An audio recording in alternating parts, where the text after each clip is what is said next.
सभी को नमस्कार एवरीवन। तो आज फिर से नियुक्ति से संबंधित हमारा दूसरा टॉपिक है, मतलब दूसरा एपिसोड है। और आज ये लास्ट एपिसोड है, तो सभी लोग अच्छे से पढ़िएगा। ये 15 मिनट शो में सभी का स्वागत करते हैं। तो चलिए, पहला क्वेश्चंस की बात अगर हम लोग करते हैं तो देखिए, जस्टिस प्रतिभा, अगर मैं बात अगर करूँ तो जस्टिस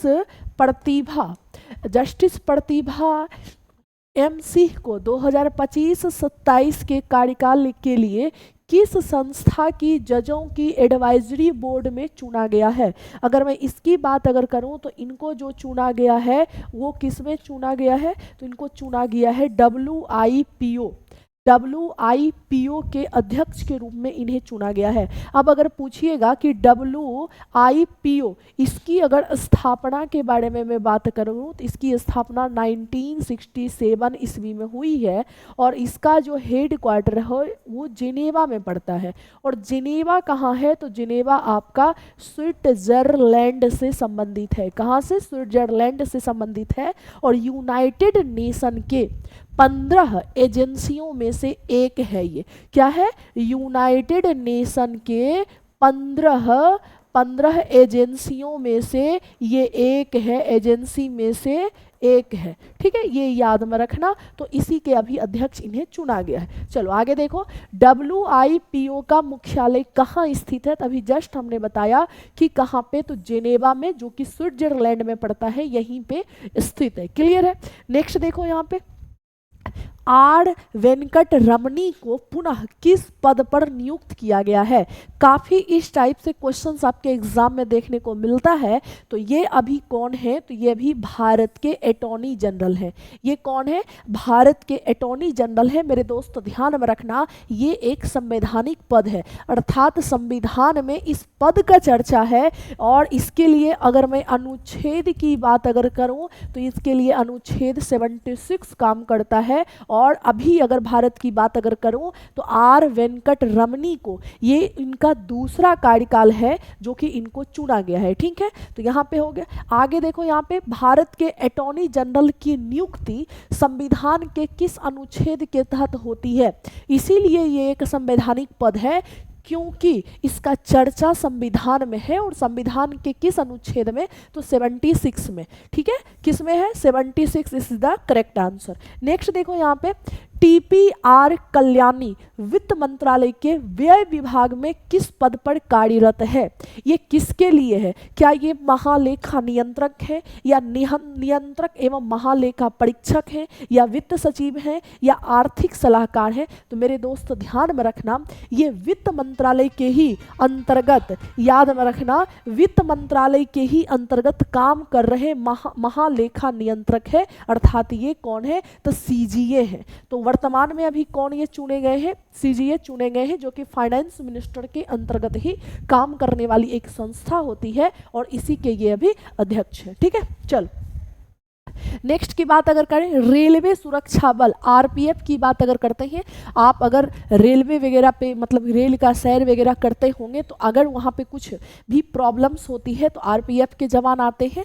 तो RPF यानी रेलवे सुरक्षा बल की पहली महिला महानिदेशक कौन बनी है? तो किरण बेदी, प्रतिभा MC, सोनाली मिश्रा। ऐसा कहा जा रहा है कि रेलवे के बहुत ही एक लंबी इतिहास के बाद, मतलब ऐसा कहा जा रहा है लंबे दिनों के बाद, ये कोई लंबे दिनों के बाद कोई महिला, कोई फीमेल, मेरे दोस्त ध्यान में रखना, कोई फीमेल क्या बनी है? तो अध्यक्ष बनी है। ये चीजें आपको ध्यान में रखना कि लंबे दिनों के बाद कोई महिला यहाँ की अध्यक्ष बनी है। नेक्स्ट देखो, यहाँ पे शक्तिकांत दास को फरवरी 2025 में किस पद पर नियुक्त किया गया? शक्तिकांत दास जी की बात अगर करते हैं तो ये हमारे RBI, जिसे बैंकों का बैंक कहा जाता है, RBI बैंक के ये पूर्व गवर्नर रहे थे। अच्छा ये बताओ, वर्तमान में अगर मैं बात अगर करूं तो RBI के वर्तमान में गवर्नर कौन है? कमेंट करके भी बताना है। वर्तमान गवर्नर की बात अगर करते हैं तो कौन है? तो संजय मल्होत्रा जी हैं। संजय मल्होत्रा की बात अगर करते हैं तो यही है। और इसी RBI के पूर्व गवर्नर कौन थे? पूर्व गवर्नर कौन थे? शक्तिकांत दास जी थे, जिनको ऐसा कहा जाता है इकोनॉमिक की बहुत अच्छी जानकारी थी, और अभी ये प्रधानमंत्री के यानी प्रधानमंत्री के प्रधान सचिव 2 बने हैं, मतलब सेकंड बने हैं। ठीक है, तो यहाँ से कौन सा आंसर? हम लोग सी के साथ आंसर जाएंगे। किसके साथ? यानी प्रधानमंत्री के प्रधान सचिव सेकंड बने हैं। कौन से? शक्तिकांत दास जी, जो कभी आरबीआई के पूर्व जो है गवर्नर रहा करते थे। राष्ट्रीय महिला आयोग, राष्ट्रीय महिला आयोग की बात अगर करते हैं तो कई बार ये प्रश्न आता है कि क्या राष्ट्रीय महिला आयोग क्या एक संवैधानिक पद है? तो बिल्कुल नहीं, यह एक संवैधानिक पद नहीं है, बल्कि सांसद के द्वारा बनाया, मतलब कि संसद जो होता है, जैसे लोकसभा होता है, राज्यसभा होता है, वहीं पे एक बनाई गई एक बॉडी है जो कि महिलाओं के लैंगिक समानता के अंतर्गत देखरेख करता है, महिलाओं के मानवाधिकार से संबंधित काम करता है। तो इसके लिए अभी कौन बनी है? तो कौन है? विजया किशोर रहाटकर। किसके साथ? तो ए के साथ हम लोग आंसर इसमें लगाएंगे। कौन है यहाँ पे? विजया किशोर रहाटकर। और अगर मैं बात अगर करूं, कभी कभी ये भी पूछ दिया जाता है राष्ट्रीय महिला आयोग जो है एक्ट कब आया था, तो अगर मैं बात अगर करूं कि राष्ट्रीय महिला आयोग का अगर गठन की बात अगर करें तो मेरे दोस्त ध्यान में रखना 1992 में इसका गठन हुआ था, और अभी इसके अध्यक्ष जो है विजया किशोर रहाटकर को बनाया गया है। नेक्स्ट देखो यहाँ पे 15 मई 2025 को संघ लोक सेवा आयोग, जिसे हम लोग यूपीएससी का नाम देते हैं, यूपीएससी के अध्यक्ष कौन बने हैं? Who become the chairman of the union public service commission, जो है 15 मई 2025 को बनाया गया। डॉक्टर अजय कुमार को, डॉक्टर राजीव कुमार को, या वी सुब्रमण्यम जी को, या ज्ञानेश कुमार को? तो एक बार कमेंट करके बताओ किन्हें बनाया गया? तो डॉक्टर अजय कुमार जी को बनाया गया है। किनको बनाया गया है? डॉक्टर अजय कुमार जी को बनाया गया है। मेरे दोस्त यहाँ से एक और चीजें आपको याद में रखना कि जो यूपीएससी है, यूपीएससी भारत सरकार के अंतर्गत एक संवैधानिक की बात अगर करते हैं तो संवैधानिक संस्था है। क्यों संवैधानिक संस्था है? क्यों ये संवैधानिक संस्था है? क्योंकि ये हमारे भारत के संविधान के अनुच्छेद 315 के अंतर्गत काम करता है, इसीलिए, और इसी के अध्यक्ष अभी डॉक्टर अजय कुमार जी बने हैं। ठीक है, नेक्स्ट देखो यहाँ पे केंद्रीय जांच ब्यूरो, जिसको हम लोग सीबीआई के नाम से जानते हैं, सीबीआई के निर्देशक के रूप में किसे नियुक्त किया गया? डॉक्टर अजय कुमार, प्रवीण सूद, मदन बी लोकुर, या विजया किशोर रहाटकर? अभी जस्ट हमने बताया विजया किशोर रहाटकर कौन है। विजया किशोर रहाटकर तो राष्ट्रीय महिला आयोग के अध्यक्ष हैं, तो इसके जो हो जाएंगे, और अजय कुमार के बारे में भी हमने जस्ट बताया, तो कौन हो जाएंगे यहाँ पे? प्रवीण सूद, यानी बी के साथ हम लोग जाएंगे। सीबीआई का काम क्या होता है? जैसे मान लिया जाए कोई, ये दिल्ली के अंतर्गत एक विशेष पुलिस बल है कि अगर और निष्पक्ष तरीके से चीज़ों की जांच करती है, तो अगर कुछ भी मामला होता है तो हम लोग सीबीआई जांच की बात अगर करते हैं, तो इसी तरीका से यहाँ पे ध्यान में रखना कि प्रवीण सूद जो है वो सीबीआई के अभी निदेशक बने हुए हैं। किसके बने हुए हैं? प्रवीण सूद सीबीआई के अभी अध्यक्ष बने हुए हैं। आगे देखो यहाँ पे नेक्स्ट क्वेश्चन है कि सीबीआई को भारत की प्रमुख जांच एजेंसी क्यों कहा जाता है? Why is the CBI called the जो है premier investigation agency of India? क्यों कहा जा रहा है? क्योंकि ये हाई प्रोफाइल, यहाँ पे देखो यहाँ पे क्वेश्चंस आप देखिए, क्यों? क्योंकि ये हाई प्रोफाइल भ्रष्टाचार, आर्थिक और राष्ट्रीय महत्व के मामलों की जांच करती है, इसीलिए इन्हें जो है, इसीलिए हम लोग क्या करते हैं? सीबीआई जांच का ढिंढोरा पीटते हैं, और इसीलिए हम लोग सीबीआई जांच की की मांग करते हैं, क्योंकि ये हाई प्रोफाइल भ्रष्टाचार, मतलब अगर कहीं पे भ्रष्टाचार हो रहा हो तो वहाँ पे हम लोग सीबीआई जांच करते हैं। जैसे अभी पेपर लीक का मामला आ रहा था तो वहाँ पे हम लोग सीबीआई जांच की मांग करते हैं। जैसे किसी अगर कोई लड़की वगैरह, जैसे कि अभी आप देखे होंगे ट्विसा केस जो आया था, जो कि उनके ससुराल से डॉरी से संबंधित जो मामला था, उसमें भी उन लोगों ने सीबीआई जांच की मांग की थी और सीबीआई जांच हो भी रहा है, जिसके चलते उनके जो है मदर इन लॉ को जेल भी पहुंचाया गया है। तो क्योंकि ये हाई प्रोफाइल होती है और बहुत निष्पक्षता के तरीका से काम करती है, तो इसीलिए हम लोग इसकी मांग करते हैं।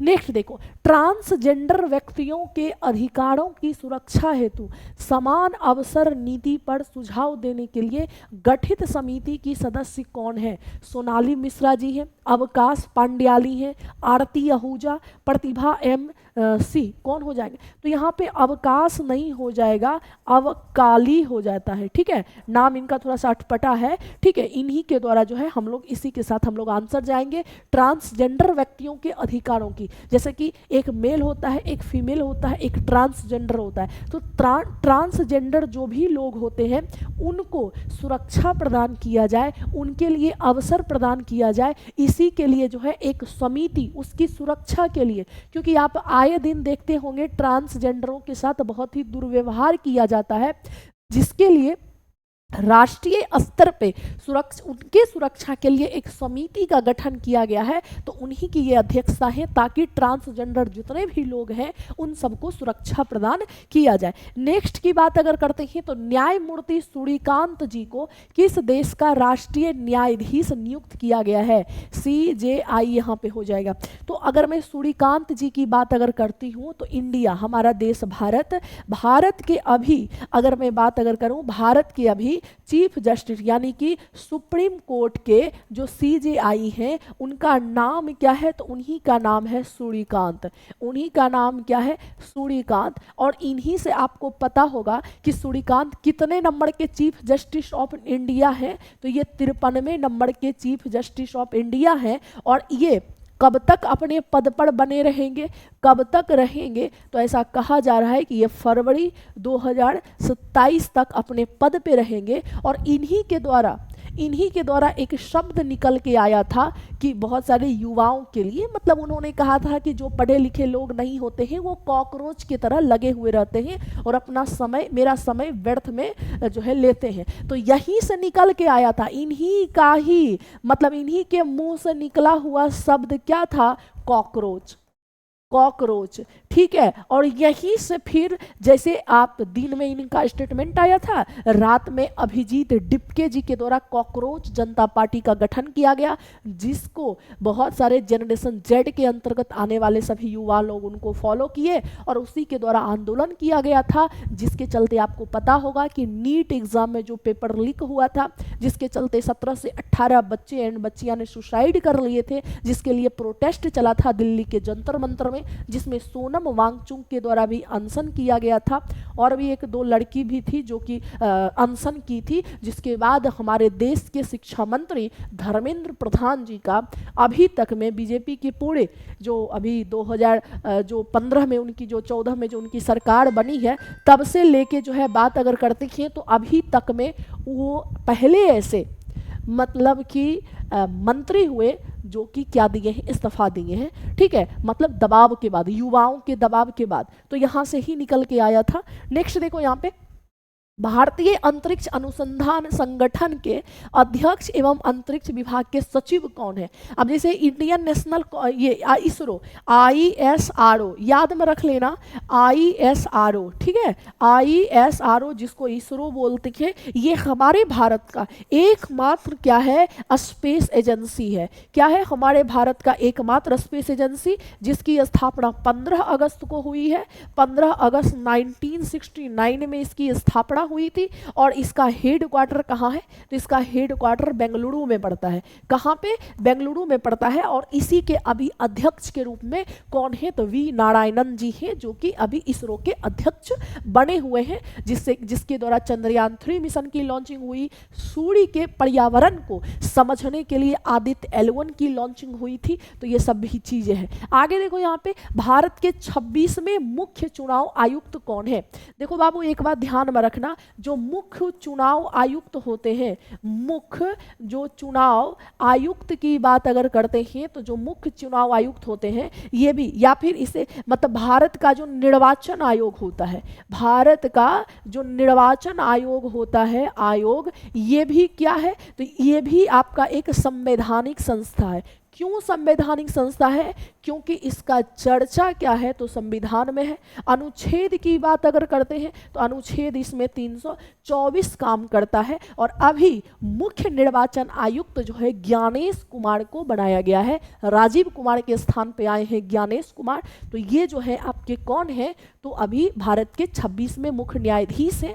भारत के निर्वाचन आयोग के द्वारा ही राष्ट्रपति का चुनाव होता है, इन्हीं के द्वारा लोकसभा का चुनाव होता है, राज्यसभा के सदस्यों का चुनाव होता है, विधानसभा के सदस्यों का चुनाव होता है, विधान परिषद के सदस्यों का चुनाव होता है, उपराष्ट्रपति के चुनाव के सदस्यों मतलब उपराष्ट्रपति का चुनाव होता है। इन्हीं के द्वारा किसी भी स्थानीय पार्टी को नेशनल पार्टी का दर्जा दिया जाता है। आपका वोटर लिस्ट में जो नाम वाम जो पूरा लिस्ट बनता है वो भी मुख्य निर्वाचन आयोग यानी कि भारत के निर्वाचन आयोग का ही काम होता है। लेकिन यहाँ से एक प्रश्न ये भी आ सकता है कि जो पंचायती चुनाव होता है उसको ऑर्गेनाइज कौन करवाता है, तो राज्य निर्वाचन आयोग के द्वारा करवाया जाता है। आप लोग को कमेंट करके ये बताना है कि सुप्रीम कोर्ट में वर्तमान में कुल कितने न्यायाधीशों की संख्या कर दी गई है। बाकी किस टॉपिक पे अगला वीडियो चाहिए प्लीज आप लोग कमेंट करिएगा। मिलते हैं फिर अगले वीडियो में। बहुत बहुत धन्यवाद। Thank you.